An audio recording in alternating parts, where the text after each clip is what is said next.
100% clean electricity by 2020. On December 7th, we introduced a bill with 17 co-sponsors that would create a task force to evaluate how the Commonwealth could achieve that goal. In February, the Senate Committee on Ethics and Rules released this bill to allow it to have a fair hearing. The only thing the bill needs to do to have a fair hearing is for you to concur in its placement. Constituents have come to your office and called expressing support for this bill. Chairman Binienda, when will you concur to allow this bill to have a fair hearing? As you already know, I'm a co-sponsor of the particular legislation and a supporter and a past chairman of the Committee on Energy, which I served in that capacity for roughly 8 years.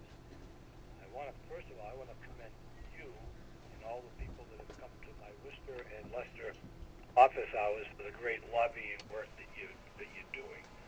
I wish I could have been there today, but I was there earlier, and I got called back for 2 events in Leicester, and I'm on my way to another event in Worcester.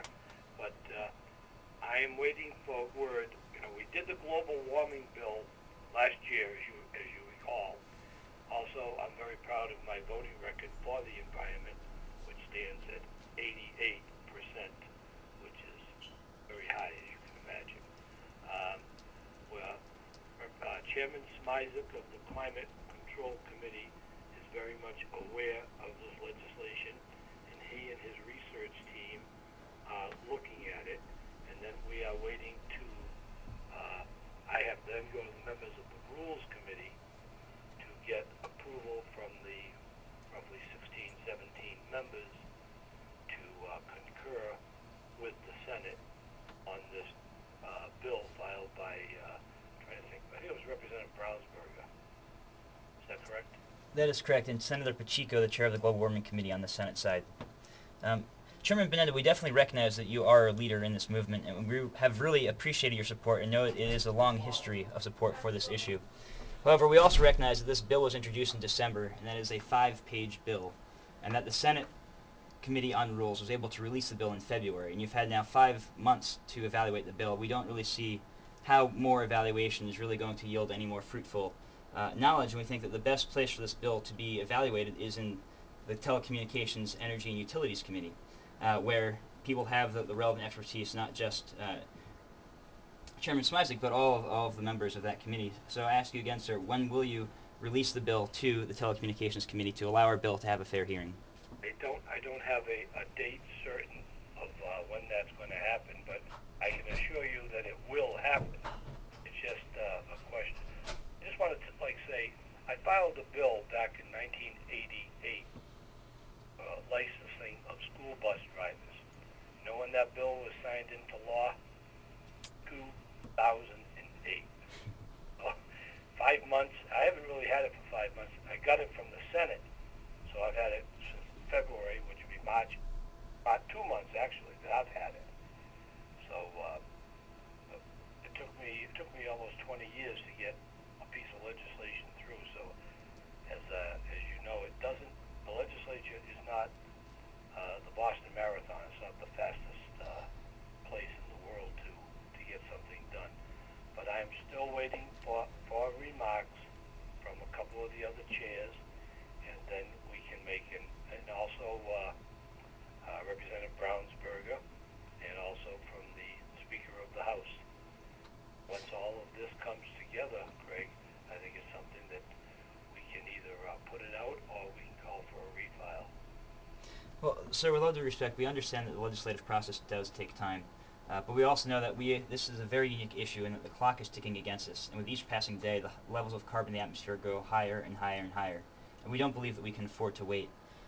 We would really appreciate if you could have this bill be released by the end of the month, by the end of April. Is that something you think you can agree to? Like I said, I can't agree to that because I'm only one person on the committee.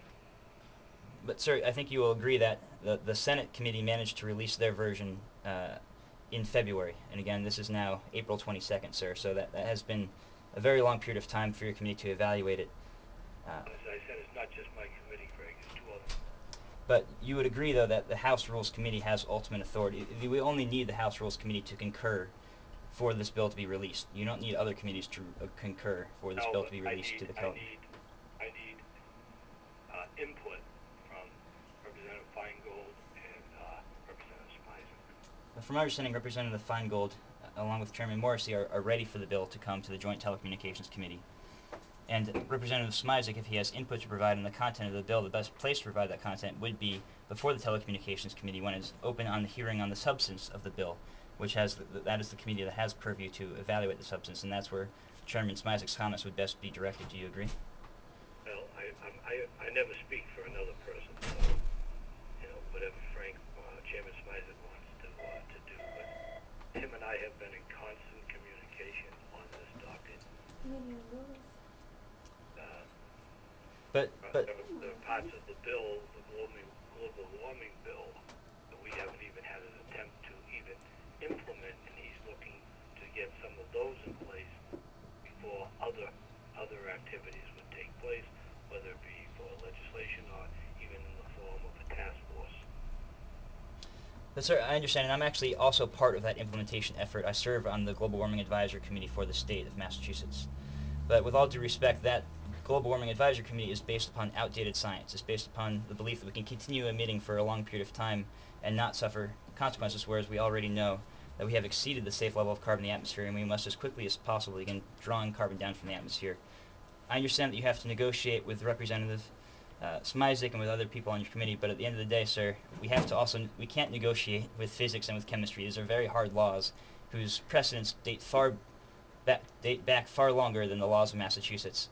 And we need you, sir. We need you to step up and lead, and to have the courage to lead, as so many others have done before, and as you yourself has done before. And we need you, sir, to please let our bill get a fair hearing. If Representative Smisek or others have concerns, it's fine. We would love to address those concerns. But we also recognize that the place to address those concerns, sir, is before the Telecommunications, Energy, and Utilities Committee. Well, I appreciate everything. Like I said, you guys have done a great job. You're working hard, and I like to see young people involved in lobby efforts. I don't want to see any more of you get fined for sleeping on the common and stuff like that. Mom and Dad sometimes can't afford those fines when they're paying for college. But we start the budget and the debt restructuring and the municipal relief package next week. So the entire week, beginning Monday the 26th, and possibly even longer, will be tied up with those three important pieces of legislation. I will find time to confer with the people that I mentioned earlier. Can you give us a date by which the bill will be released to the Joint Committee on Telecommunications, Energy, and Utilities? I can't give you a date because I don't know. Do you have a date by which you will know? If I knew that, I'd know the first part of the question. Like I said, it takes a long time to get a lot of things. But with all due respect again, Chairman, the Senate committee was able to release this bill in February. I don't understand why they were able to release a bill in February. It's a very procedural matter. You will agree that the Rules Committee is entirely procedural. This is not the place to evaluate any problems or any critiques of the substance of the bill. That is the rightful role of the Telecommunications, Energy, and Utilities Committee to evaluate whether or not the bill deserves to move on to the House floor for a vote. But all we are asking you, sir, you yourself called on Governor Patrick to introduce this bill so that we could skip the House Rules Committee. And so now the bill is stuck in your own committee, sir, even though you claim to support this bill. And it's very confusing and very frustrating for those of us who know that you are such a strong supporter of clean energy and you really do want to see the Massachusetts economy jump forward. We just don't understand why you are not allowing us to have our bill get a fair hearing. Well, first of all, you keep saying about telecommunications, utility, energy. That would be decided by the House Clerk where the bill would be assigned. The House Clerk may assign it to both committees. I don't know that answer. Those are things that we have to know. But sir, the Senate clerk did assign it to that committee, and the only thing that's keeping the Senate from having the hearings on the Joint Committee on Telecommunications, Energy, and Utilities is you to tell the words "I concur" to the Senate Ethics and Rules Committees. We just need you to say those two words, "I concur," and our bill can get a fair hearing. Like I said, I will confer with the powers to be, and hopefully we'll be able to put this matter behind us. We would certainly appreciate that. Thank you, Craig. Thank you for your time.